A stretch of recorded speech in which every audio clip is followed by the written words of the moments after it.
I'm Tara Watson. I direct the Brookings Center for Economic Security and Opportunity. And on behalf of CASO, I want to welcome you to our conversation. We'll be talking about the changing landscape of economic opportunity by race and class in America.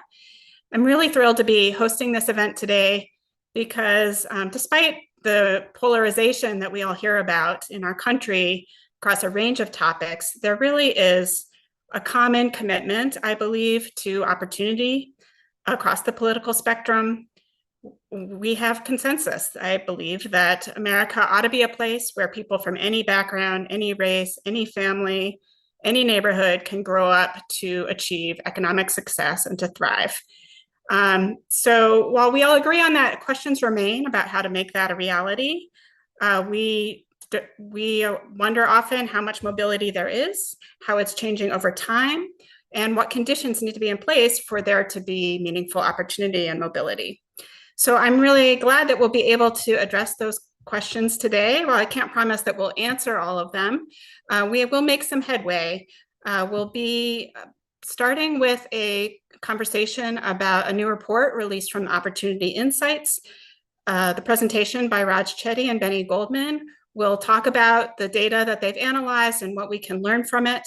And then we will turn to a panel of experts who can really help us better understand those findings. I'm going to introduce everyone who will be participating, and then I'll turn it over to Raj and Benny.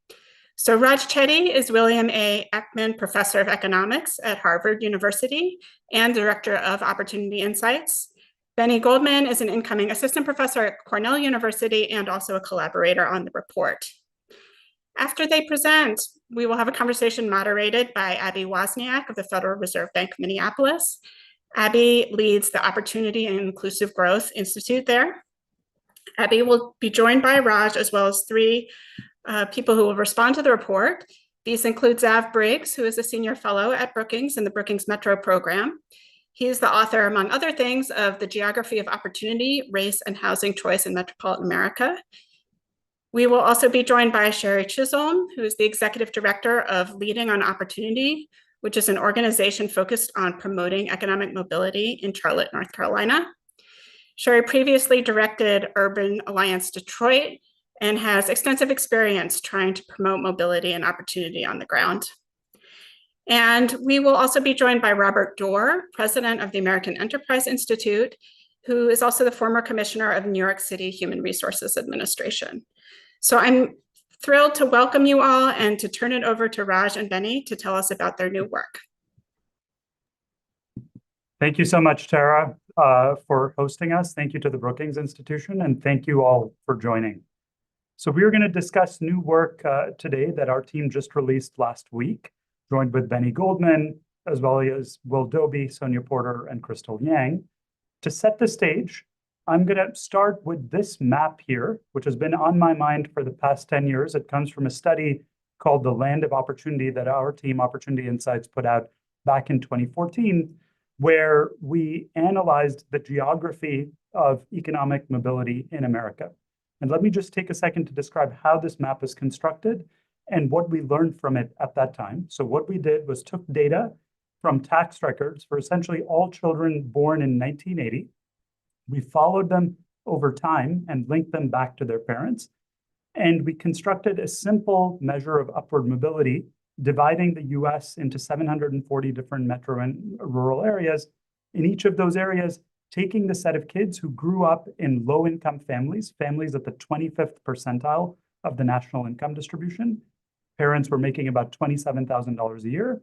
We followed those kids and asked how much are they making when they grow up, when they are 35 years old. So a very simple measure of where do you end up, conditional on starting out in a low-income family. So to give you an example, in the Boston metro area where I am right now, kids who grew up in families making $27,000 a year, one generation later, on average, were making $36,800. And we similarly compute that statistic using anonymized tax records for millions of children for all the different areas in the US, coloring the map so that red-orange colors represent areas with lower levels of upward mobility, where you're less likely to achieve the American dream of rising up that Tara was describing in her introduction. And the blue-green colors represent areas with higher levels of upward mobility. So if you just take a second to look at this map and look at the scale in the lower right-hand side of this map, you can see that there's an enormous amount of variation in children's chances of rising up across different parts of the US. There are some parts of America, like rural Iowa, where kids growing up in families making $27,000 a year on average are making more than $50,000 a year in the next generation. A tremendous amount of upward mobility in a single generation. Yet there are other places like Charlotte, North Carolina, where kids in the next generation are actually making less than their parents were on average if they grew up in a low-income family. So when we put out these data, two things happened that I think really set the stage for the new work we're going to be talking about today. First, there was a lot of interest from policymakers around the country in trying to understand what drives these differences in economic mobility. So to give you one prominent example, Charlotte, which I just mentioned before, ranked 50th out of the 50 largest cities in terms of children's chances of rising up. When we put out that data, people in Charlotte noticed. You can see this article in the local newspaper that bemoans the fact that Charlotte is really not a land of opportunity, despite being a thriving, economically vibrant city. And that led to a lot of really, I think, inspiring and exciting initiatives. We're joined by Sherry Chisholm, who will be on the panel commenting today, who's leading the Leading on Opportunity initiative in Charlotte that really has brought together a series of interventions to try to address that issue and increase economic opportunity in America. That is one example of many initiatives across the country, partly inspired by the data that we put out in 2014 and other work showing that economic mobility was lagging in many parts of America. Those policy efforts, of course, are motivated by the idea that it's possible to change opportunity. That was the goal, and many people wrote to us at Opportunity Insights, and many people wondered, how exactly can we go about improving economic opportunity going forward, given what we see in these data? Now, in responding to those questions, I was also following the academic literature that was developing around that time. There was a series of papers that have been written, many researchers now, who have used the data that Opportunity Insights released in that 2014 study and subsequent studies to analyze the determinants of economic mobility. And people have identified many factors that seem to matter for economic mobility, but one common theme has been that present-day differences in upward mobility really seem to have their roots in long-standing historical factors. Let me give you one example in this slide here from a paper by a demographer named Thor Berger published in 2018, where he takes our data on upward mobility, shown in the map on the right, that first map that I started out with, and compares it to data on rates of slavery from the 1860 census. And you can see that it's precisely in the areas where we had the highest rates of slavery. Those are the places where we have the lowest levels of upward mobility 150 years later. This is one example of a number of papers that have shown that historical factors like redlining, discriminatory credit lending practices back in the 1930s, Jim Crow laws, a series of other historical factors really seem to shape modern day society and children's chances of rising up. And so if you juxtapose those 2 points that I just laid out, a policy interest in really changing economic opportunity with this scientific evidence that some of the roots of these differences may be really these long-standing historical factors, I was left to wonder, is the goal of changing opportunity within a feasible time frame, within my own lifetime, within a time frame that policymakers would care about, is that really a feasible goal? Can opportunity be changed? And that sets the stage for the new paper we've just released on changing opportunity, trying to understand whether and how economic opportunity is changing in America. Let me turn it over to my colleague, Benny Goldman, a rising star in this field, who helped lead this analysis, who will walk us through the new data. All right, thanks so much, Raj, and also thanks to the Brookings team for hosting us. We're super excited to be here, and to all the panelists as well. So as a reminder, the study and the map that Raj was focused on a moment ago featured a sample of children born around 1980. But now, really thanks to just the gift of time, we have an additional decade of tax data to directly analyze how the landscape of economic opportunity has changed in the US over the course of the past 15 years. The way we're going to do that is by using a sample of 57 million children who were born or grew up in the US between 1978 and 1992. We're going to then follow them and measure their own household income at age 27. And we're going to focus on changes for millennials born in the early 90s relative to their Gen X counterparts born in the late 70s. So as a starting point for that analysis, I want to come back to the map that Raj began with, but now focus on a sample of white children born in the year 1978 to low-income parents. And so you can see the familiar pattern here, where red areas of the map color places where these folks are doing relatively worse, and they tend to be concentrated in the industrial Midwest, parts of Appalachia, and parts of the southeastern US.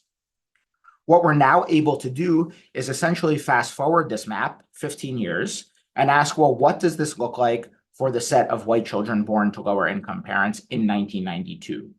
And when we do so, we're importantly going to hold the scale on the bottom of the slide fixed so that you can directly compare the outcomes across the two maps.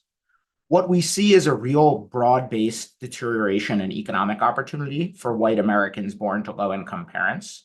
So if we look back at the map in 1978, the areas of the US where outcomes were worse, so parts of Appalachia, the southeastern US, those effectively stayed where they were. But there were parts of the US, you can draw your attention to California, much of the Northeast, Massachusetts, Connecticut, New Jersey, where in some sense the American dream was really alive and well, at least for white children born to low-income parents, that by the 1992 birth cohort, those places have the same exact outcomes as kids growing up in southeastern Ohio, the heart of Appalachia, and part of the southeast US. So there has been a real broad-based decline in economic opportunity for white Americans over this period. When we turn our attention to how outcomes have changed for Black Americans, the first thing to draw your attention to is the map here is much sparser, reflecting the fact that there is not an adequate number of Black Americans in much of the US to map these statistics reliably. We've also put the map on a different color scale, which will become clear in a moment. What we've done is places in purple have relatively worse outcomes, and places in peach have relatively better outcomes. If we fast forward these data 15 years and ask what these patterns look like for children born in 1992, you see almost the opposite pattern that we saw for white Americans. So the places that were relatively strong, the peach-colored places on the map, effectively stayed where they were. The places that were lagging behind in purple really caught up. So unlike for white Americans, there's been a real improvement in outcomes for Black children born to low-income parents. With that said, it's worth pointing out that even if we focus on kids born in 1992, after this convergence between white and Black children have taken place, you still see almost two Americas here. So very different outcomes for white and Black children born to low-income parents. In fact, you really have two non-overlapping distributions here in the sense that the places that really offer the absolute best opportunity for Black children still have worse outcomes than the places that are actually offer the worst opportunity for white children. So there has been substantial reduction in the race gap, which we'll put a number on in a second in more detail. However, there are still very large racial disparities that remain even by the end of the sample period. So when we first began showing these statistics to folks in the field, some folks had the question of, well, in some sense, are the patterns for these two groups related in the sense that perhaps the progress for Black Americans has impacted or in some sense come at the expense of what's gone on for white Americans? But when we look at the data, we actually see the direct opposite pattern. So what I'm showing you here is a scatter plot for the 50 largest counties in the US. On the y-axis, we're showing how outcomes have evolved for Black children from low-income families. On the x-axis, we're showing how outcomes have evolved for white children from low-income families. And not only is this not a negative slope, which is what you'd see with that zero-sum type logic, but it's a clear positive relationship. That is to say, in the subset of places in the US, the Austin, Texases, the Columbus, Ohios, the Detroit, Michigans, where outcomes have really improved substantially for Black Americans, white children have done relatively well in those places as well, suggesting that this kind of game of economic opportunity in the US is by no means zero sum, but really seems to be a rising tide that lifts all boats. So thus far, we've focused on the data at the area level, looking at changes in economic opportunity by county. I want to just zoom out to the national level to summarize what we found by splitting the data into four mutually exclusive groups: white and Black children born to low and high income parents. So consistent with the data in the maps, we've seen a substantial improvement in outcomes for Black children born to low-income parents. This increase of earnings of about $1,400 at age 27 corresponds to about a 5 or 10% increase in household income. At the same time, we've seen a decline in outcomes for white children born to lower income parents of about $2,000 per year in household income.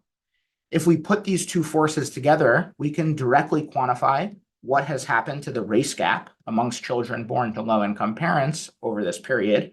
And you can see it started at about $13,000 per year for those born in 1978. By the time we get out to 1992, it's fallen to $9,500. So when we first saw this plot, we thought this was a fairly remarkable change or a decline of 30% in what is a relatively short time frame. I think really making concrete that changing opportunity in a short period, for better or worse, is really possible. And of course, it's worth pointing out that despite the convergence between the two groups here, you still see this racial disparity of about $9,500 at the end of the sample. When we look at how outcomes have evolved for other groups, so I haven't shown any data yet for children born to higher income parents, we actually see a slight increase in outcomes for white children born to higher income parents. So other than the race gap, we can also ask, well, what's happened to what we'll call the class gap, the difference in outcomes for white folks born to lower versus higher income parents? And there you get almost the reverse pattern from the race gap, where the difference in outcomes for poor versus rich white kids began at around $10,000 for those born in 1978. 15 years later, by the time we're out to 1992, that gap has expanded to just over $13,000. This polarization in outcomes by class in the US seems really unique to white children over this period. When we look at what's happened to Black children born to higher income parents, we've actually seen an improvement in outcomes. So for Black children, it's been more of a uniform change across the parent income distribution, whereas for white children, outcomes have worsened at the bottom and improved at the top. And hence this period from 1978 to 1992 is really summarized by these growing class gaps and shrinking race gaps. So before diving into what we think is driving these changes for different groups, I want to mention one more fact in particular about the shrinking race gap at the national level, which is it's predominantly driven by declines in the race gap in the persistence of poverty across generation. So the statistic we're showing here is for a set of low-income children born in 1978, and we're asking amongst those born to poor parents, what fraction remain poor in adulthood? By poor, we mean earning in the bottom fifth of the income distribution. You can see a massive racial disparity where Black children are almost twice as likely to remain poor across generations as white children, a gap of nearly 15 percentage points. 15 years later, there's been a substantial convergence. This gap has shrunk by almost 75%. Again, a really substantial change over a relatively short period of time, driven both by reductions in the persistence of poverty from Black children and slight increases amongst white children. However, if we were to look at a different notion, so rather than persistence of poverty, we could also think about, what are the odds you really realize a kind of Horatio Alger definition of the American dream, bottom to top mobility. So this is what fraction of kids born to lower income parents make it to the top fifth of the income distribution, kind of the upper middle class, the professional class. There we've seen essentially no progress. So in particular, if you draw your attention to the statistics for Black children, it's just 3% of Black children born to low-income parents end up making it to the top fifth of the income distribution. And that is totally unchanged between the 1978 and the 1992 birth cohort. And so the convergence here is really driven by Black children being less likely to be in poverty across generations, but really moving into the middle class or the working class and not to the upper echelons of society here.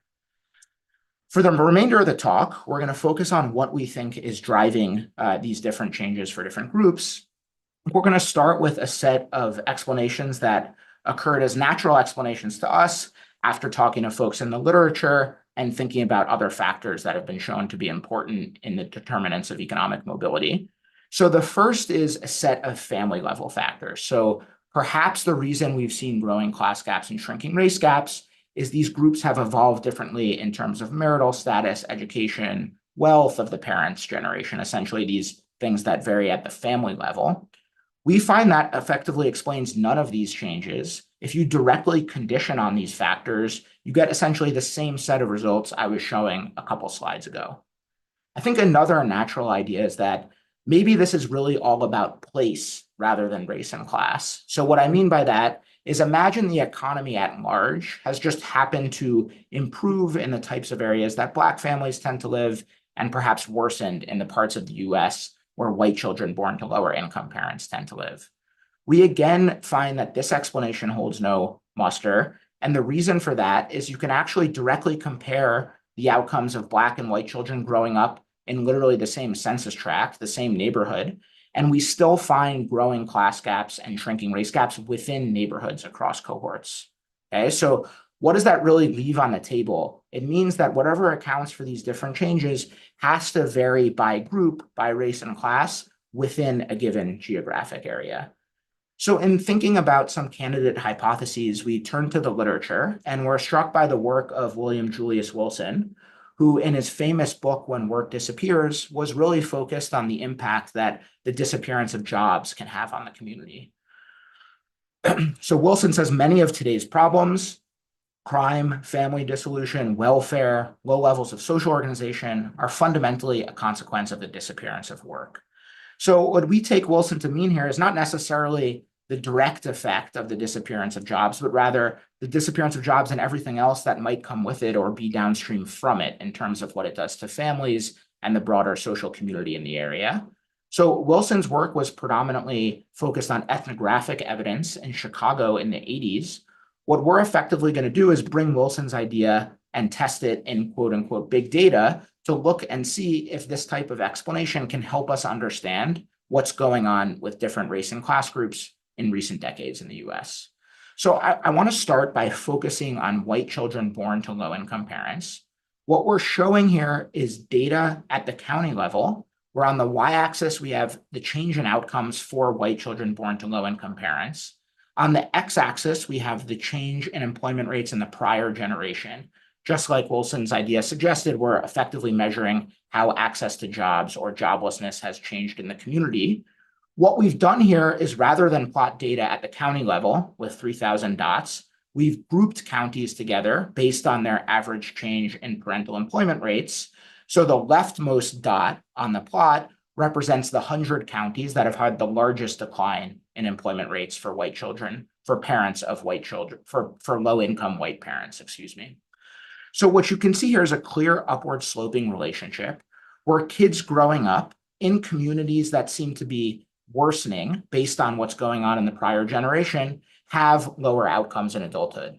In fact, the decline that we saw nationally for low-income white kids really, in a sense, comes from the sets of counties in the US where jobs have really disappeared in the prior generation.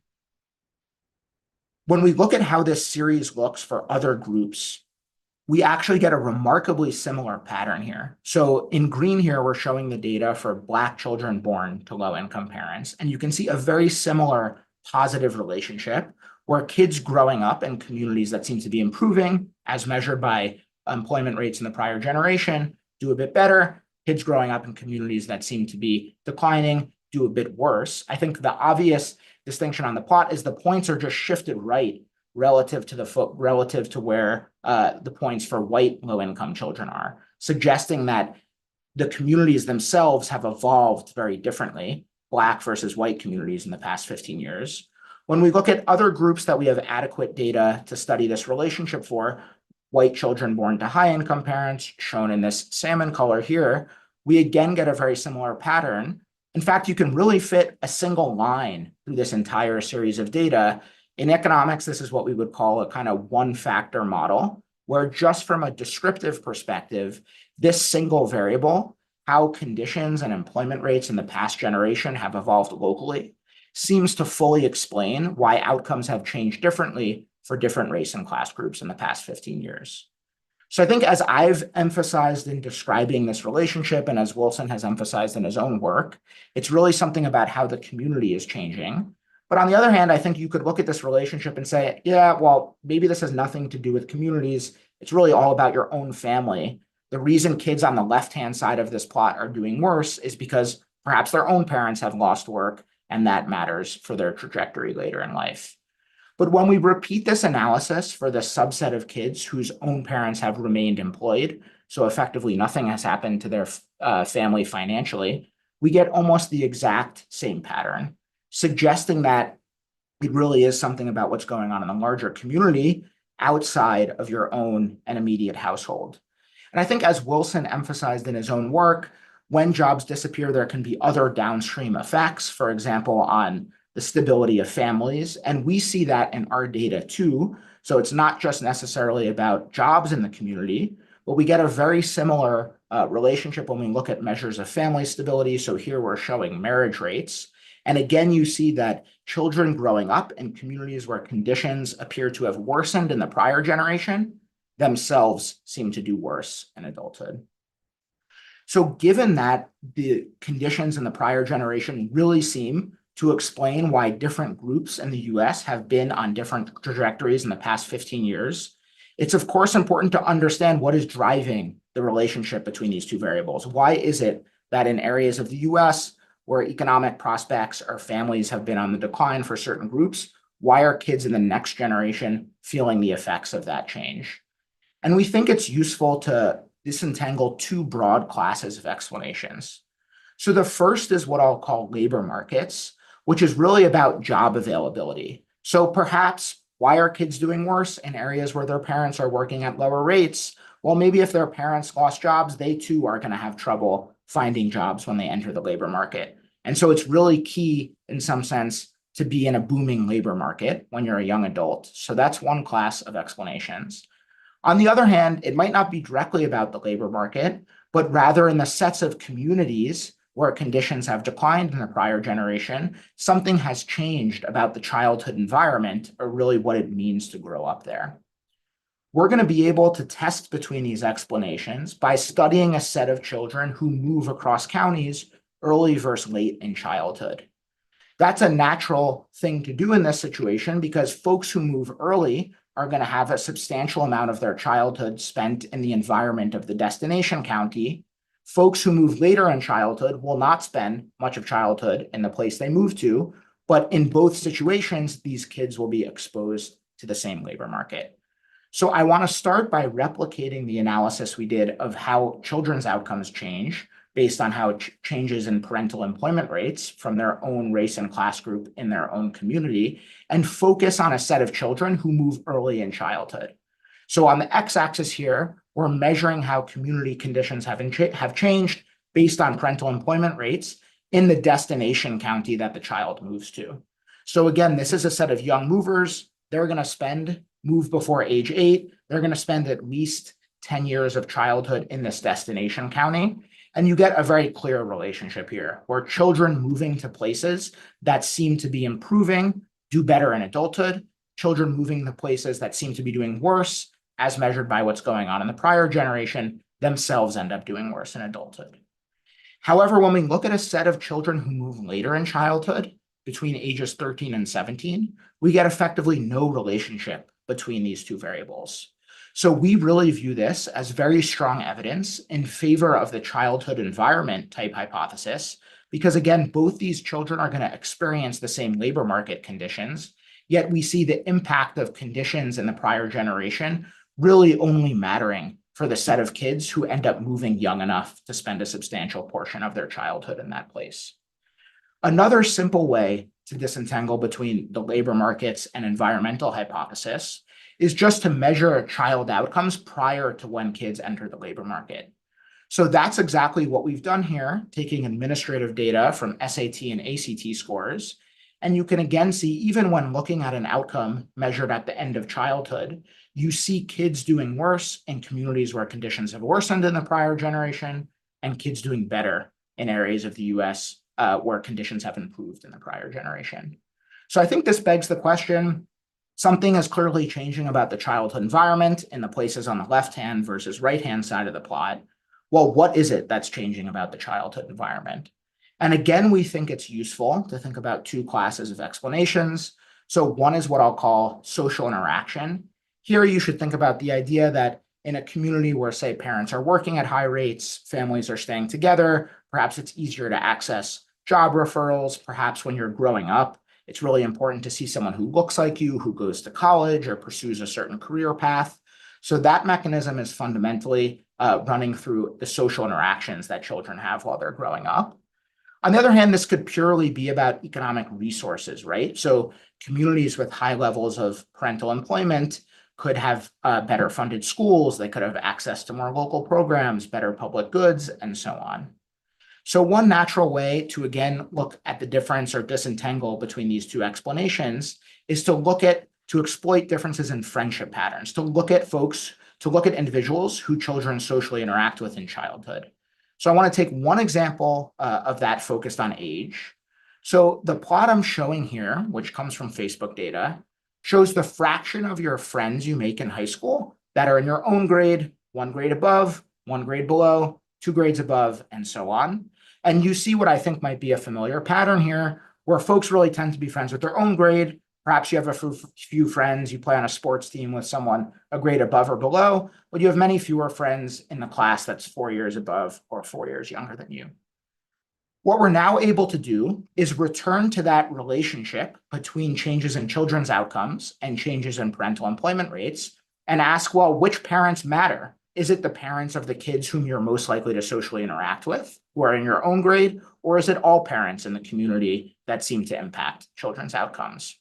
What we get is a remarkably similar graph in green to the one in orange. So what we're showing here is it really seems to matter for kids' outcomes if parents of the kids you're most likely to actually socially interact with end up losing work, whereas it matters much less for kids' outcomes if parents four grades away or so end up working at lower rates. So we view this as evidence of the social interaction story. And the reason for that is if parents of kids who are 4 grades above you are working at lower rates, that will, of course, impact the overall level of resources in the community, the funding of the schools, and so on. And yet we see what really seems to matter is what's going on with the parents of the kids you're actually likely to be friends and socially interact with. Another way we can look at these data is by using the fact that we know from prior work in sociology and other fields that folks tend to be friends with people of their own race and class background. So social networks are effectively segregated by race and class in the US. And so what I'm showing you here is for a sample of low-income white children, what is the impact of being an improving versus declining community as measured based on low-income white parents versus as measured based on low-income Black parents? And you can see this picture here where white children are far more sensitive to what's going on locally with the low-income white parents than they are with what's going on locally with the low-income Black parents. So what this chart means is that if you move to a community with an above versus below average change in parental employment rates for low-income white parents, those kids will go on to earn about $1,800 more in adulthood. We get effectively the flip image for Black children born to low-income parents, where they seem most sensitive to what's going on locally with the low-income Black community or what's going on with low-income Black parents. One sharp way to think about this social interaction mechanism is to focus on this 440 number here. So the impact of what's going on with low-income white parents on Black children, and ask, well, what happens to that 440 in the subset of communities where white and Black individuals really socially interact at high rates? So the way we bring that to the data is by using information on local rates of interracial marriage. And, amazingly, you see that it's exactly in the communities where white and Black individuals are really interacting, as measured by rates of interracial marriage, where you start to see Black children become sensitive to what's going on with low-income white parents. Again, really pointing to something that's key about social interaction in terms of mediating the relationship between children's outcomes and parents' outcomes. So with that, I know we've shown you a lot of charts. Let me pass it back to Raj, who will summarize what we've learned and also talk about some next steps for the field and some resources our team is hoping to make available. Thanks again for having us. Thanks so much, Benny, for walking through the data. So in the last couple of minutes here, before we turned over to the panel, I wanted to talk through what I see as the implications of the new results that Benny has presented for improving economic opportunity from the perspective of someone who's worked on these issues for the past 10 years. So the simplest takeaway for me is that opportunity can change even in short time frames. So if you think back to the motivating slides that I showed on the relationship between slavery and economic mobility, for instance, there's no doubt that history casts a long shadow, but that does not mean, apparently, that things are unchangeable. Many of us on the panel, many of us who are likely listening today, are very interested in understanding how to change economic opportunity. And I think these new data show us that change is possible. In fact, quite substantial change is possible within a decade. And I view that as a very encouraging message, suggesting that we simply need to better understand the science of economic opportunity, and we can make progress in making the American dream a reality for more people. Now, naturally, the question of interest is, how do you actually do that going forward? We don't necessarily have the final set of answers for you in this paper, but I think the findings shed some light on where we should focus our attention going forward. And I want to emphasize three things that at least I take away from these data, and I'm sure the panelists will have more to add here as well. So the first is that I think the data suggests that supporting the next generation in communities that may be currently declining is extremely important. So if you think about current policy discussions about, say, the decline of manufacturing or challenges due to outsourcing and global competition, there's a lot of focus on policies like trade adjustment assistance or unemployment insurance, job retraining for the current generation of adults who might be displaced by those kinds of changes in technology or global competition. What we're seeing in these new data is that it's equally important to focus on the next generation of kids growing up in those communities that might be experiencing that sort of decline, because apparently growing up in that sort of community, even if you yourself are not working in those jobs yet, has really negative impacts in terms of your economic prospects, in terms of your educational outcomes, and so forth. So I think there's an important lesson in terms of where to target our attention going forward.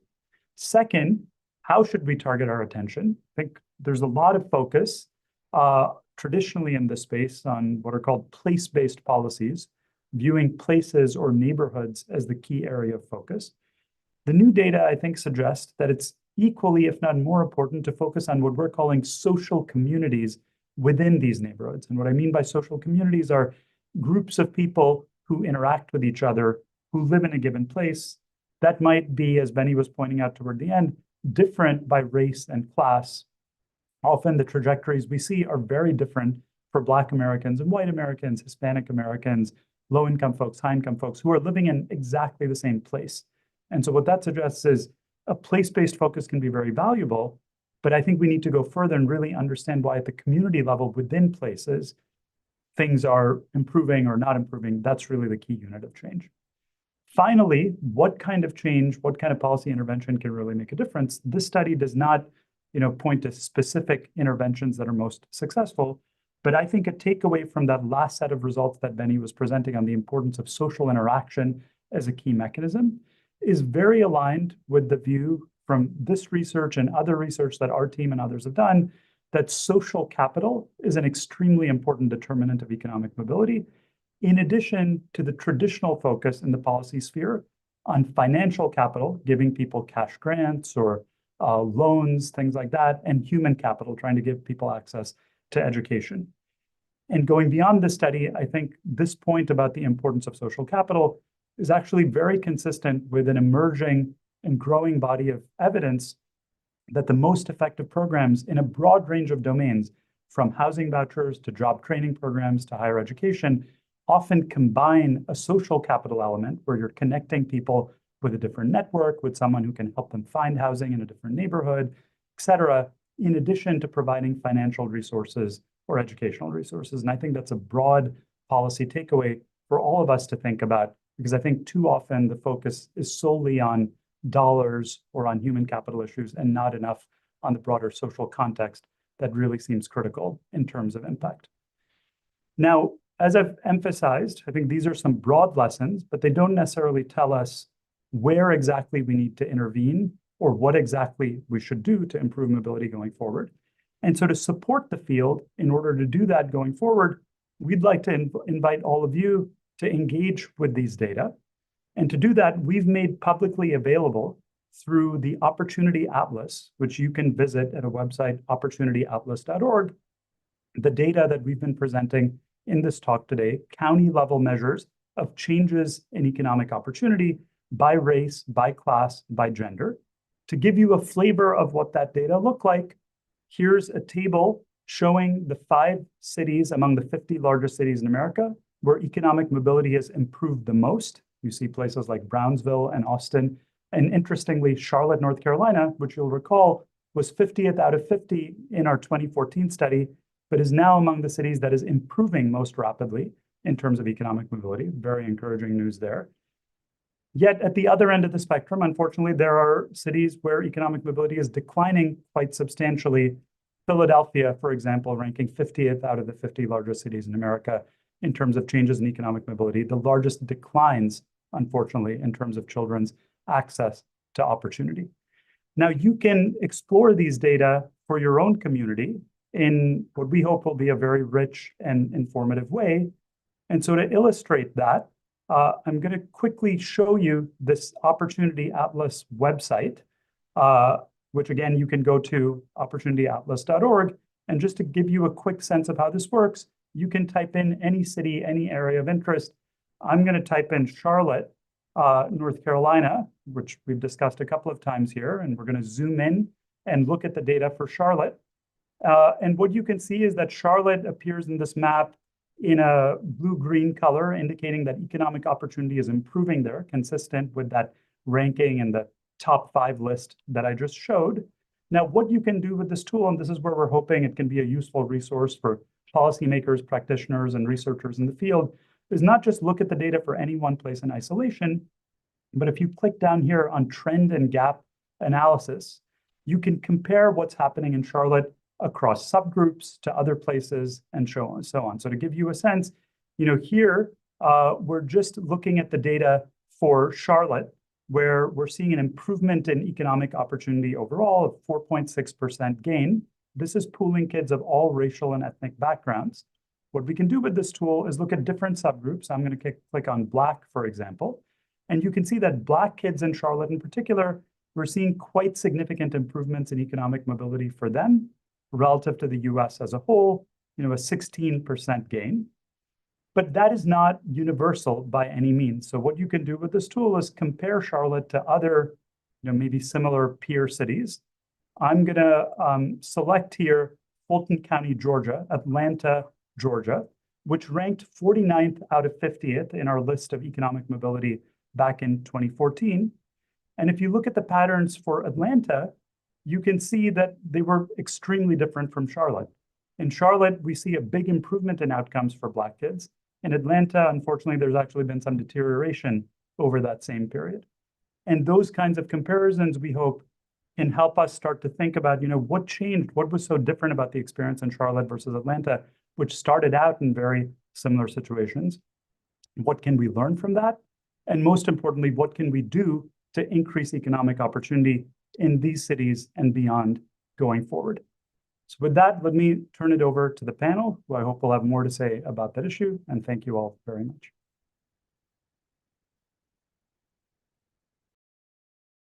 Fantastic. Thanks, Raj. Thanks, Benny. That was really clear, gave us all a lot to think about.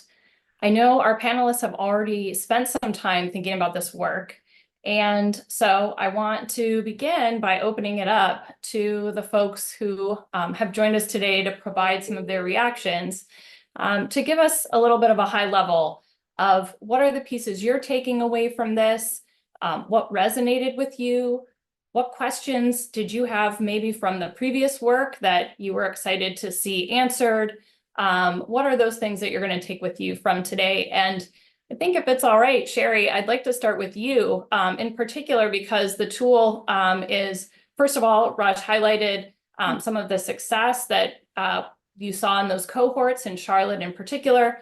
And it's also a tool that is being made available to folks doing the work that you're doing as well in leading on opportunity. So we'd like to hear more about what you're going to take away from today. Thanks, Abby. Thank you, Brookings and Opportunity Insights for having us. I am thrilled to be able to provide a local perspective. So Raj has told us that, in many ways, Charlotte responded unlike any other community. I think because unlike any other community, we were 50 out of 50. And so in a vibrant community like Charlotte, for some of us, that was a wake-up call. For others of us, it was the acknowledgement that folks had been waiting for. And so now, as we compare what we saw in 2014 to 2024, we are incredibly excited.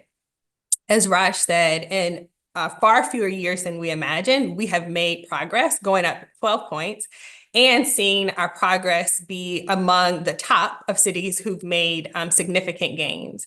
So this we see as a moment to celebrate and acknowledge, and the encouragement to keep going. As Benny and Raj lifted up, the work that we're doing today, we will see evidence of several years from now. And so as Charlotte is excited about what we have going on now, it's thinking about how will we continue this work in a smarter and more effective way for the next generation, and also address the reality that folks who were living in poverty in 2014 and 2024, many of them are still trying to figure out how they can get safe, affordable housing or how they can get access to childcare. So it's both, recognizing the progress we've made while also making sure we're staying attuned to the needs of our community right now.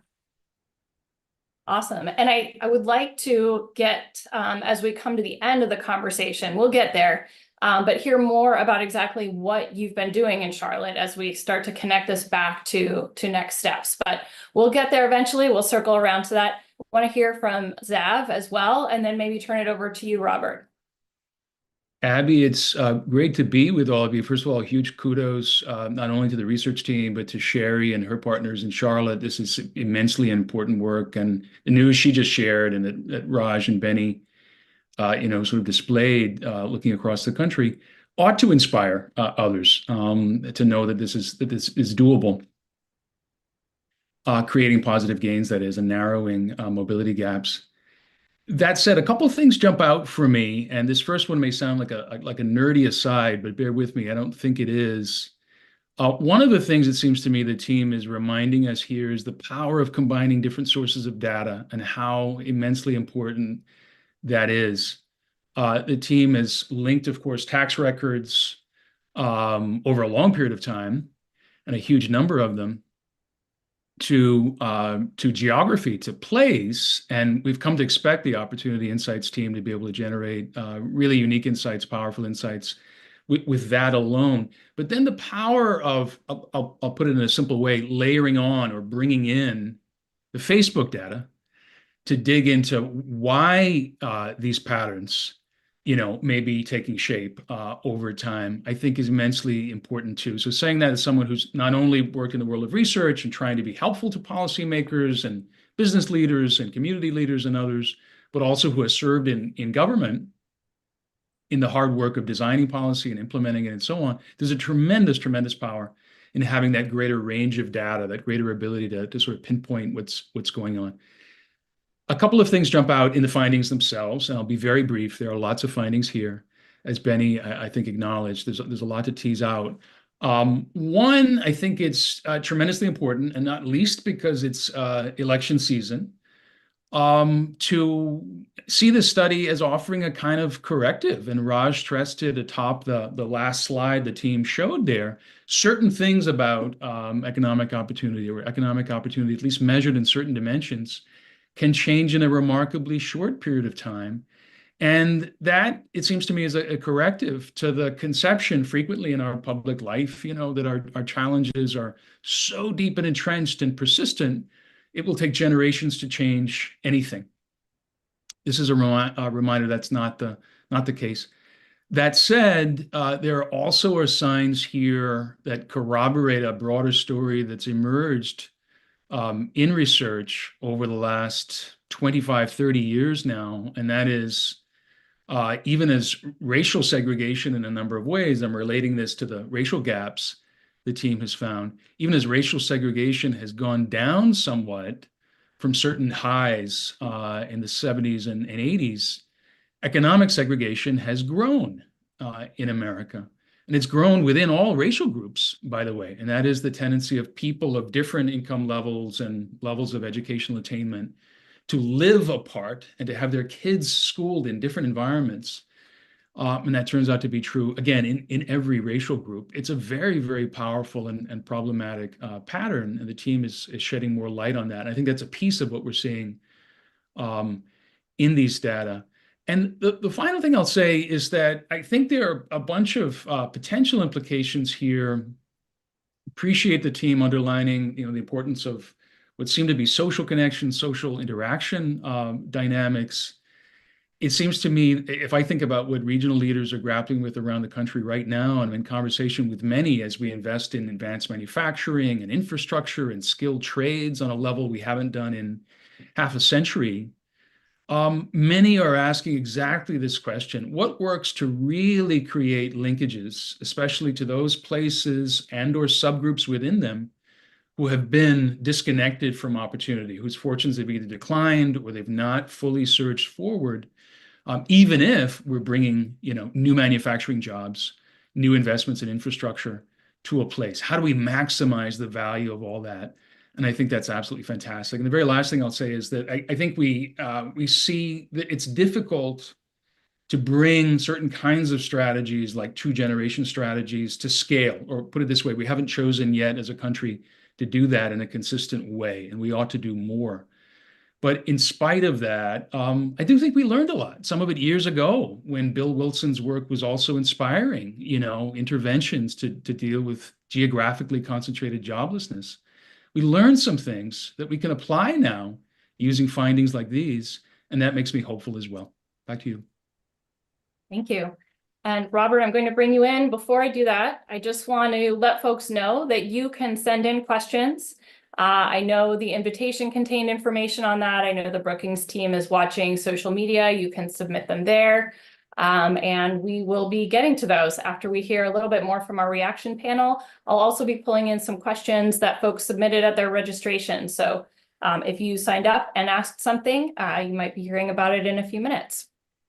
Robert, what are you taking away from today's work? Well, there's a lot there. And the first thing I want to say is just how grateful I am to Raj and Benny and their team for doing this work and using administrative data in a way that gives us a clearer picture or a different picture, or maybe a better picture than what we get from census or survey data, which we often rely on in these studies. And I think there's even more administrative data that they could access or others could access that could fill out the picture even better. I love the tribute to William Julius Wilson, who also wrote a book called The Declining Significance of Race, and this paper could have been titled that as well. But the thing that I take most clear from it is the importance in the debate about what helps kids. There's been a discussion about resources or financial benefits or other kinds of benefits associated with employment in the household or in the community. And they both bring income, but there seems to be some sense among many of us that employment is something more than just the resources that come from income. There's an interaction, there's a connection, there's a community-wide benefit. And I think this report confirms that there is a real significance and importance to employment in the community for kids, for their future upward mobility, and that importance would make you less focused on just transfer payments or cash benefits. And I think that would also lead you to be a little skeptical of cash transfer or transfer payments that don't have a work connection and that might discourage work. And so, I did have a thought as I was reviewing the material that crediting William Julius Wilson is a great thing, but Brookings had a scholar, Ron Haskins, who wrote a book called Work Over Welfare. And there's a little bit of the story of what happened post-welfare reform depicted here as work rates and work participation rates for families who were in poor households increased as a result of the emphasis on work in that policy change. So those are the things that I think have come most to me. I also completely agree with the last panelist's remark about the importance of integration and having people of different economic statuses closer together and how that benefits those who are lower income. You don't necessarily have to move people to a community where there more jobs are in order to see their child's prospects increase. You could also bring those opportunities and activities into that community. And that leads me to the last point I would make, and that is what's still to be studied, and I haven't had time to really look at it, is this geographical distinctions is so important. First, for the reason that was clear in the first presentation, which is communities that don't look like they're doing so well have to sit up and say, what can I do to improve? And that's really important. Comparing each other to others helps us improve. Sometimes people like to blur distinctions. Raj and his team don't do that. They show the facts about different communities. But there is something going on between communities in the way they are set up. Their emphasis on employment, their emphasis on economic development, their emphasis on less regulation, so more businesses and more opportunities to hire people and employ people increase. Where that may be a better approach to helping low-income kids have higher opportunity in the future than efforts that only provide transfer payments into the household. So I think there's a lot more to be done there. There's also an urban-rural issue going on in addition to a white-black thing going on. And I just can't wait to do more analysis of it and see, for instance, distinctions between, say, Philadelphia and Brownsville, Texas. What happened in those two different places to lead to such different outcomes over the past period of time? Thank you. Yeah, I know we are all eager to look at it in more detail. So Zab, you mentioned nerdy details, and I think with just a little risk that entails, I wanted to spend the next couple of minutes giving us a chance to wade into those a tiny bit, and to put a couple questions to Raj that maybe all of us have. We won't go kind of full academic here, but I think there are a lot of questions one can ask or potentially limitations to ask about. And I wanted to provide an opportunity for folks here to do that. So I think maybe I'll take the moderator prerogative to kick that off, but then I'll turn it back over to our reaction panelists. And I wanted to build, Sherry, on something you mentioned, which is seeing the effects of the investments you're making today in the future. That really calls out where the data in this particular resource end. And so, Raj, I wonder if you could speak to that a little bit.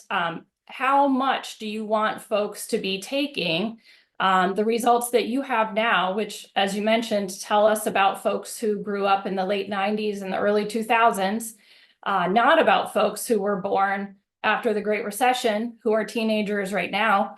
How much do you want folks to take those into their communities today versus try to update somehow with what they know?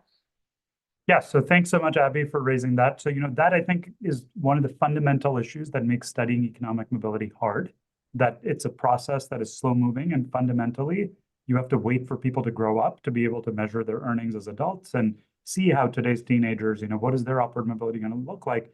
We're really going to know only in 15 years once they're possibly gone to college, entered the labor market and so on. So that's kind of a deep inherent problem in this field. So where does that leave us? The reason our analysis ends in 1992 for kids born in 1992, growing up in the 2000s, as you said, is they are just old enough that they're reaching around age 30 now when we can measure their incomes reliably. So that's why we are able to make statements about that group. But the way I look at it from a statistical point of view is we want to understand what these trends look like for kids growing up now. We can't see their incomes directly, but are there maybe some early predictors? In statistics, you'd call those surrogates, early indicators of these later outcomes. So to give an example that Benny showed, the data that he briefly displayed on SAT scores, you can obviously measure SAT and ACT scores well before you can measure earnings at the end of high school. And we are seeing very similar patterns, even extending into more recent birth cohorts with those test score measures, which suggests to us that these trends that we've shown for kids born between 78 and 1992, they're going to continue at least as far as we're able to tell, for the more recent cohorts who have reached age 18, even if they've not reached age 30 yet. Now, does that mean it's going to continue in exactly the same way for kids, growing up now? I don't think anyone can say for sure. As we've seen from these data, things can change relatively rapidly. So I certainly would not want to stake a claim. I don't like making projections in general. As you know, economists tend to have a poor record in making predictions. And I would not predict in this context that we're going to see necessarily exactly the same trends going forward. But I think that's where we are, that this is a significant trend over a couple of decades. And it seems to be borne out where we have earlier data as well. Thank you. Zab, I was wondering what other questions you would want to put to the team, or kind of what did you feel, what might have been left out here? What's the extra thread you'd like to pull at? Abby, thank you. Raj and Benny, I'm wondering about gaps per se, and let me just state the obvious. As a kind of preface for this question, a gap can narrow as two groups do better, or it can narrow because one starts to do better and the other's fortunes decline somewhat. And you show that in part of your findings. I wonder if I could ask you to say more about what we should make of that. And I don't mean to belabor this question, but I guess bear with me. And in my simple mind, I'm thinking, are you inviting us to think of this as two side-by-side movies, where it's not that, one is gaining at the other's expense, and Benny made that point, and you make it in the research, but rather different fortunes are playing out, and we ought to care, of course, about both, and pay attention to where those needles are moving and how we learn from both, without creating some sense of rivalry, which can infect our politics and really get in the way of effective policy response. How should we think about it? Yeah, great question, Zav. Thanks for elevating that. So let me maybe take that in a couple of steps. So first, just to say what has happened descriptively, as Benny showed, and to underscore again, I think the racial gaps have narrowed for both of the reasons you mentioned. Black kids are doing better, particularly in their chances of escaping poverty, not so much in their chances of reaching the upper middle class, where we don't see much change. So I want to be clear about that. There's some progress, but not sort of complete gains across the spectrum. At the same time, white kids growing up in low-income families are doing significantly worse. And so that black gap among kids born to low-income parents, it's kind of a 50-50 story. Both of those forces are contributing to the narrowing of the gap that we're seeing, where half of it is coming from Black kids doing better, and something like half of it is coming from, unfortunately, low-income white kids doing worse in terms of their prospects. Now, going to the later part of your question, why is this happening? Are these two completely different trends? Are they part of the same story? Our strong sense is they are, maybe surprisingly, given the fact that they're going in opposite directions, actually part of the same story. And that was illustrated by that single line, what Benny called a one-factor model. The fact that all of the data for both Black and white kids can be explained by changes in parental employment rates, as Robert has been emphasizing. That is true across both of these communities. It's true across all of these areas. There is, in some sense, a common story, a single movie, as you put it, that describes what's happening for all of these groups. The difference is that the upstream evolution of employment rates in the parents' generation has been very different for white Americans, lower income white Americans in particular, relative to Black Americans. As we all know, white Americans with lower levels of education have suffered from lower levels of employment, partly because of outsourcing of jobs and global competition and changes in technology and so on. And the jobs that white Americans often held, maybe you worked at the steel plant or the auto manufacturing plant, those jobs are no longer available to you as readily. For Black Americans who were partly in different sectors, maybe didn't have access to those same jobs to begin with, experienced other changes like civil rights legislation, other forms of progress that led to increases in Black employment. That is now played out very differently across generations for Black kids as a result. So I think it's really all part of the same story, but different evolution of shocks and changes in policies and the global context for these different groups. Sherry, Robert, what kind of questions would you like to jump in with? But there's just so much. I was fascinated by the chart that showed different outcomes for Black versus white kids. And it looked like even in Black communities where the economic opportunities were not that great, the employment was on the left-hand side of zero, we're doing better. And I wondered, so that might be something more than just general economic conditions, something else could be at play. So that was one question. I'd love to know more about that. A second is the chart that revealed kids born in the bottom quintile and how they did. You used the chart, how they did to get to the top.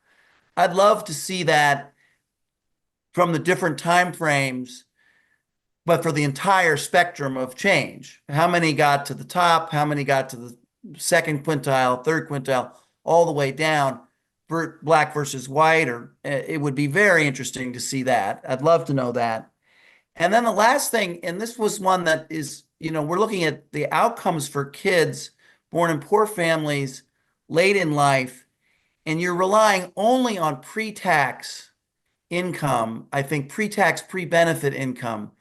And so many Americans combine work with other forms of assistance that come from the government. And I just wonder whether the ultimate outcomes for those households might be even better than they are revealed by you relying only on earnings. And because it's possible that families from African American communities might have been more exposed to the benefits of the work support system for a variety of reasons, that the gap narrows even more when you do post-tax, post-transfer income at that point. So, and I guess my last question is, have you expanded your admin data sources to sources outside of IRS? Can you merge that data in your current study where you are now? So it's a great set of questions. Let me maybe briefly touch on a couple of things. So I'll take the second one first because I think it actually relates to the answers to some of the other things on where are people going. So when we say the persistence of poverty has fallen and your odds of reaching the top fifth have not changed, when you're doing rankings like this, everything's got to add up, right? And so if you're less likely to remain in the bottom fifth, you're not more likely to end up in the top fifth. Clearly, you have to be more likely to end up in the middle class. So basically what's happening is that Black kids born in 1978, if you were born to a family in the bottom fifth of the income distribution, you had a very high chance, of 40% chance of remaining in the bottom fifth of yourself. That has now fallen to about 24%. And that's largely because you have a better chance of ending up in the second fifth or the third fifth, like basically the middle class, right? So more Black kids are making it to the middle class, not to the upper end of the income distribution. Now, you'll notice that in that analysis and much of our analysis, we focus on ranks. So where you are ranking in terms of percentiles in the income distribution relative to other people born in the same year. And this, Robert, I think actually relates to your next question of what would happen if we used post-tax and transfer income as opposed to pre-tax income. You're absolutely right that right now we are using pre-tax measures of income. It turns out, however, that if you've got a tax and transfer system that doesn't change people's rankings, so if I was earning more than you on a pre-tax basis, as long as after taxes and transfers, I'm still earning more than you, then those statements I just made about where your ranks are not going to change. Now, our tax and transfer system doesn't perfectly preserve rankings, but it's fairly close. And so my instinct is the big picture conclusions are not going to be dramatically different, but we would invite other scholars to, investigate that further. And that segues nicely to your last question about, the analyses one is able to do is, of course, dependent upon the data one has access to. We are lucky to be able to collaborate with researchers at the Census Bureau, have the support of people at the Treasury and IRS to use anonymized data from tax returns linked to, importantly, to the census, which is how you get information on race and ethnicity and so on. And additionally, now, capacity to link to other data sources. You noticed we talked about information from the SAT and ACT and so on. That can really enrich the picture, as Zav was emphasizing. One direction I would see, and I think a scholar who's really making nice progress here is Bruce Meyer at the University of Chicago, is linking in additional data sources to measure taxes and transfers in a much richer way, which can help us complete that picture and substantiate some of the conclusions you were talking about at the end. Thanks, Raj. And I want to give just a short opportunity before Sherry jumps in for you to explain how that linking happens.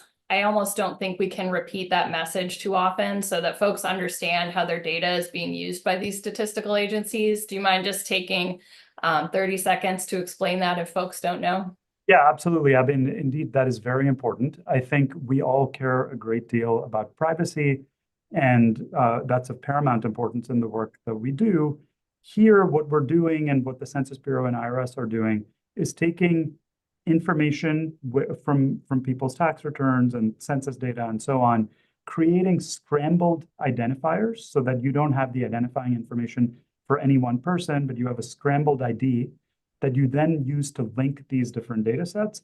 And then when we as researchers work with the data, we're working with completely anonymized data in secure environments where we ultimately release statistics, often with what's called a differential privacy protocol in computer science, basically statistical guarantees of privacy so that any information that's released, we have high confidence cannot identify any one person's data. So it's all being done in a way where we can learn useful information to guide policy, to have conversations like this, but absolutely respecting each individual's privacy.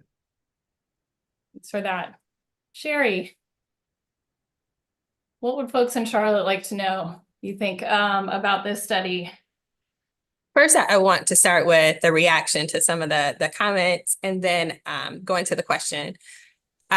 Race has come up, and I'm so glad that it has in such a robust way. I will say that I was surprised to see that Black income had grown and white had stayed the same or decreased. Although we know that that is not the case here in Charlotte, we defied those trends, proving that we all can achieve success together. And I think it's important to make sure that that is the message that is carried through.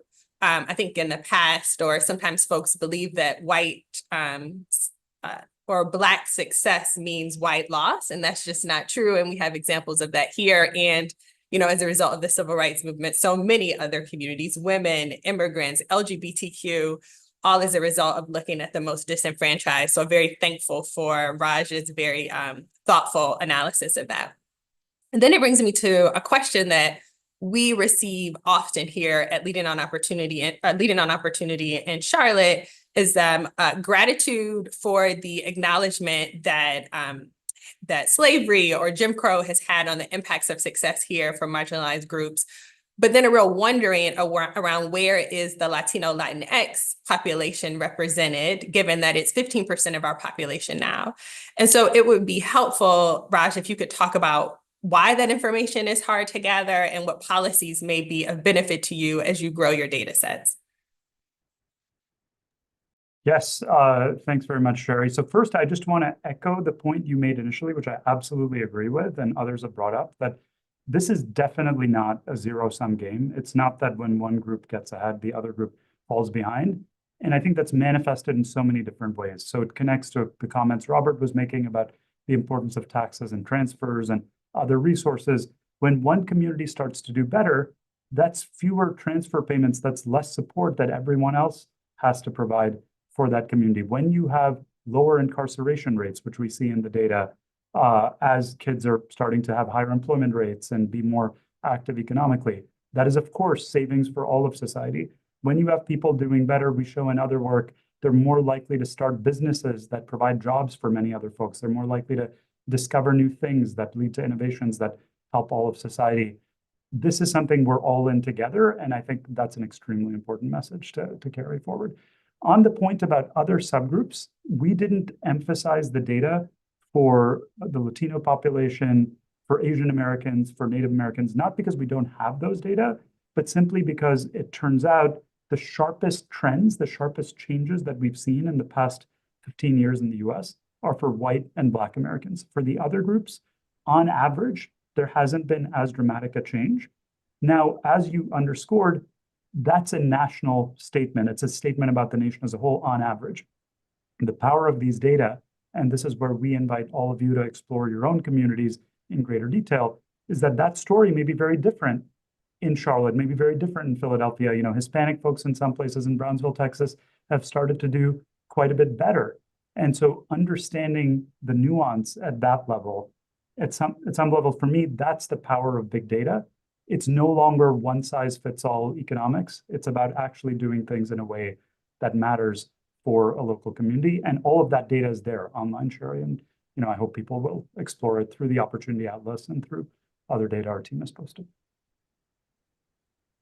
And Sherry, that was a great connection to questions from some of the folks who wrote in. Both were getting some questions coming in from folks who are watching right now, and folks submitted questions in advance when they registered. So one of them was about communities of color other than Black Americans and how those folks fit into the analysis in this project. So hopefully folks feel that's answered, but I know there's more that can be explored in the paper. Given that, I want to move to a couple of other questions that came in. One is about basically the role of social networks. And so the question said the following: this study suggests that the relationship between children's outcomes and parental employment rates is mediated by social interaction. But today, children have social interactions that are very different from the cohorts you studied. In particular, they spend a lot of time on technology and the internet. So do you think that in-person peer interactions are important? How do you think the virtual connections are shaping this? And I'd invite our panelists, if you have something very closely related, feel free to put your hand up and I'll try to pull you in as well. Yeah, thanks, Abby. That's a great question. My view is this, that the online forum of interaction provides an opportunity, but no guarantee that we would address some of the issues of segregation that we've brought up various times. So what I mean by that is that one of the challenges, one way to interpret these data is that who you interact with really matters. Traditionally, who you interact with is greatly determined by the physical location you're in. Because our cities tend to be very segregated, you tend to interact with people like you in terms of race and class, and that can have implications for the economic opportunities you have.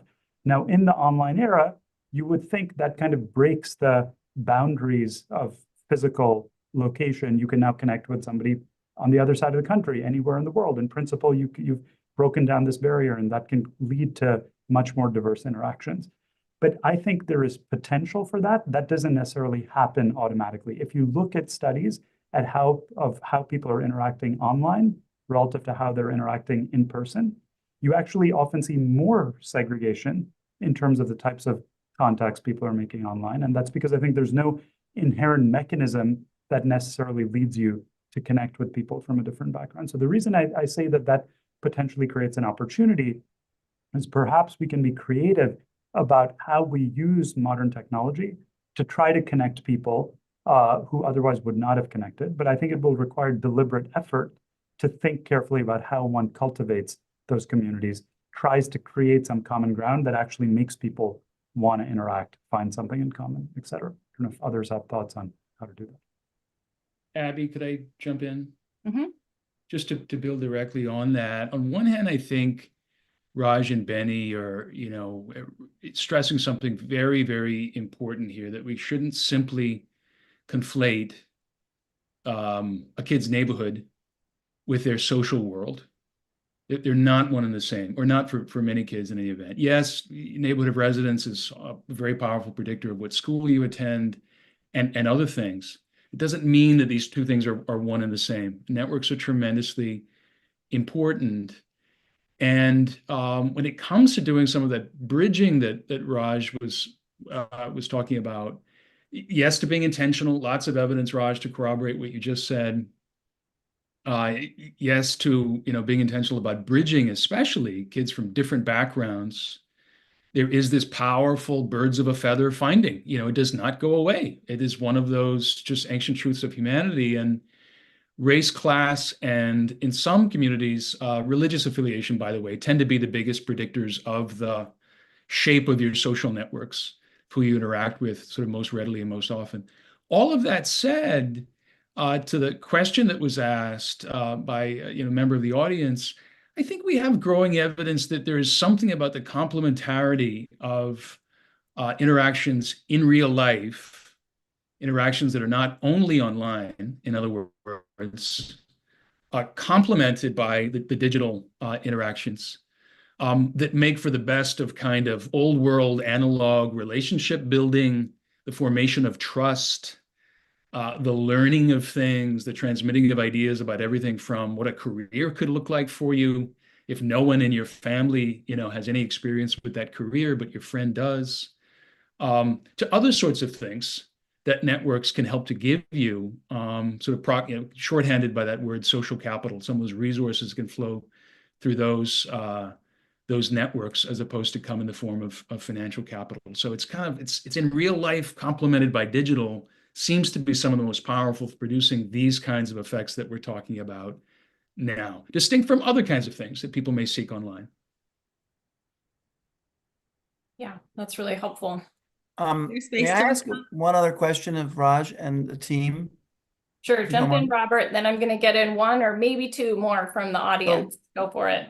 There are other groups that we'd be interested to know about, Raj, like men versus women, white men, white women, black men, black women, and also children raised in single-parent households and versus children raised in married households. Do you have data on that? Yes, thank you for flagging that, Robert. All of that data is now in the public domain as well. So you can look in the Opportunity Atlas and click by gender, just like you can click by race and ethnicity and parental income. Brief summary, some of the patterns are more accentuated for men than for women. Some of you may be aware of the work of Richard Reeves, who's written quite a bit about the challenges that boys and white men in particular in many contexts are facing in America. And we see very sharp declines in employment for white men growing up in low-income families, sharper than what you see for white women. And so this is another case where some of those challenges are being manifested. On the issue of single parents and married parents, similar trends for both of those groups, but another chart that Benny briefly put up, there is a strong connection to rates of marriage at the community level, just like there's a strong connection to rates of employment at the community level. And that is a pattern we've again repeatedly found in our studies, very strong correlations between kids' outcomes and the fraction of married parents in an area, not per se whether your own parents are married or not, but again, this community level factor that seems very predictive. And I think that is something we need to understand better and understand what that means for policy, how we can change things, and so on. So a couple of folks, both in the chat and the submitted questions just now, but also earlier, wanted to know a little bit more about the role of big shocks. And you came to that, Raj, I think, towards the end of some of your discussion. I wanted to come back to that because I think it's a logical thing that people think of. It's something you push back against a bit in the project because you're focused on all of the changes that occur in different directions within a small geographic area. But it seems worth revisiting. So folks had asked in particular about basically the long US domestic energy boom potentially being a driver of what you see in that northern central part of the United States where we are. Someone in the chat had asked about graduating into the Great Recession. And then even in one of the first figures Benny showed, you see a big change for Black children of low-income parents in the first 5 cohorts you examine. That's where a lot of the change happens, then much less change. That looks like a big shock of some kind, something that played out differently for white children of low-income parents where the change was more gradual. So can you talk a bit about, what do you think the role of big shocks is versus other more ineffable local conditions? Yeah, so Abby, no doubt, big shocks or macro shocks, another way to put it, certainly matter. A couple of things I think are helpful nuances in the data and understanding how they might play out. So first, a lot of the variation that we see, most of it is across cohorts rather than calendar years. So you'll notice that the way we organize the data was by the year in which the child was born, basically when people are growing up, not the exact year in which we're measuring their income. It turns out if you measure someone's income when they're 27, when they're 30 in a fixed calendar year, you broadly get very similar patterns across the cohorts that we're examining. So what that points to is what really seems to matter is the environment in which you're growing up, not the exact macroeconomic conditions. Did you happen to enter the labor market right after the Great Recession or right after a boom in your particular town, the fracking boom, et cetera? It's something deeper about the environment in which you're growing up that's changing over time. Now, as you noted, those changes are not completely linear. So in other words, for Black kids, we saw a much steeper increase in the early cohorts than in the later cohorts. That could be about changes in environments that were occurring more rapidly in those early cohorts than in the later cohorts. Clearly, something common has occurred at the national level in order to see these systematic trends for Black Americans across many places. It can't just be that there were random things happening in one place and not another place. That wouldn't average out to positive progress overall in the US for Black Americans. So there have to be at some level broader aggregate trends that are driving this.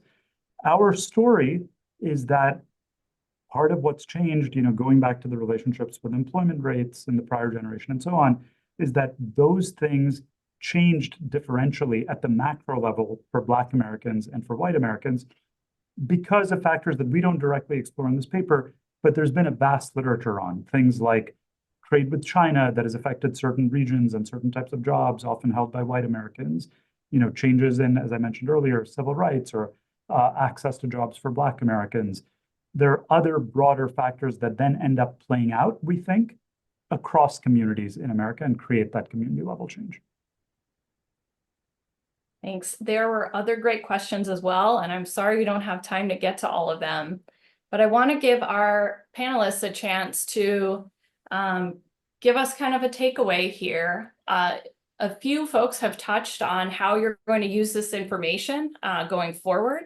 And actually, Sherry, I think I wanted to return to you and ask about how you're going to use this information to inform choices you might make at Leading on Opportunity, or how do you plan to take this forward to point the way for policy? Thank you. I would start by saying, I hope we don't get caught up in the ranking. Like, the ranking is certainly good information for us. It creates a level of energy to continue the work. But the evidence of progress we're seeing in this 2024 study is a result of the good work community leaders were doing in the early 2000s. So I want to make sure to acknowledge the folks on the ground here in Charlotte who were doing this work before there was language around economic mobility, and for folks who, from families like myself, who intuitively know that you need to get to better opportunity for you and for your children. I'm the grandchild of the Great Migration. And so as a result of some changes my grandparents made, I am now in a much better position. So just remind folks of the long work that is required.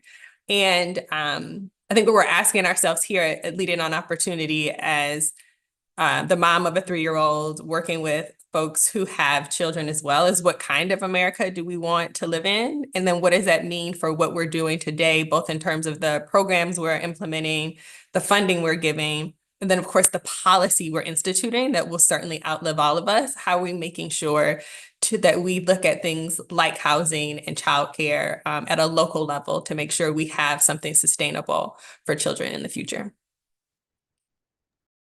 Thank you. Robert, I know you've already touched on some policy areas that you'll use this to inform. Do you want to kind of summarize that for us?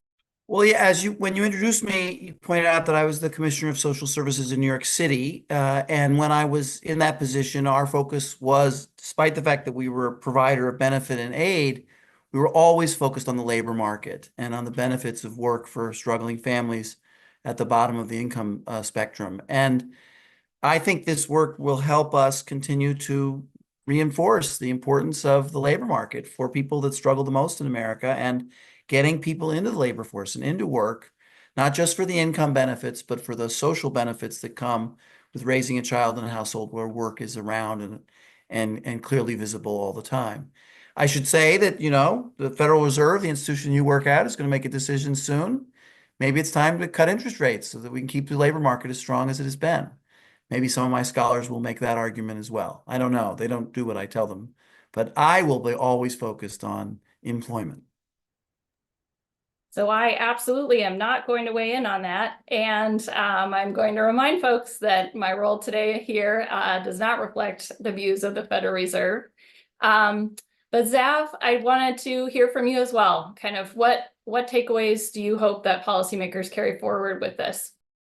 Abby, two things most of all. I think on one hand, we have a reminder, and the point that Raj made just a few minutes ago, there are signs here that policy decisions, actions that affect entire groups of people, Black people, whites, others, in many regions, matter and will continue to matter. Things like civil rights protections and enforcement of same, efforts to reform major institutional arenas in our society, like banking or financial services, thinking about roles of the Federal Reserve, for example. They matter in lots of places, and for multiple groups of people. And I suspect that will continue to be true for a long time.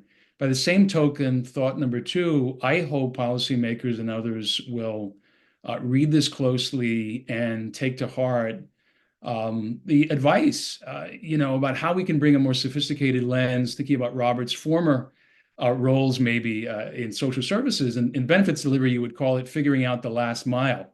Often the last mile is the most crucial mile. It's understanding that people you're trying to support and help are embedded in networks. They're connected to particular kinds of organizations, maybe faith-based, maybe not. And understanding that gives you a whole other level of efficacy and effectiveness for maximizing employment access, the beneficial effects of employment on kids, on the next generation. So I'm sitting with that, and I hope others will really hear that and act on it. Thank you. Sherry, Robert, Zav, thank you for chiming in, sharing your thoughts. Raj, Benny, and your team, all 25 of them, or however many were in the notes. Thanks for the excellent work and lots to think about and lots to use as we go forward. And thanks to our audience for joining today. Thank you. Thank you.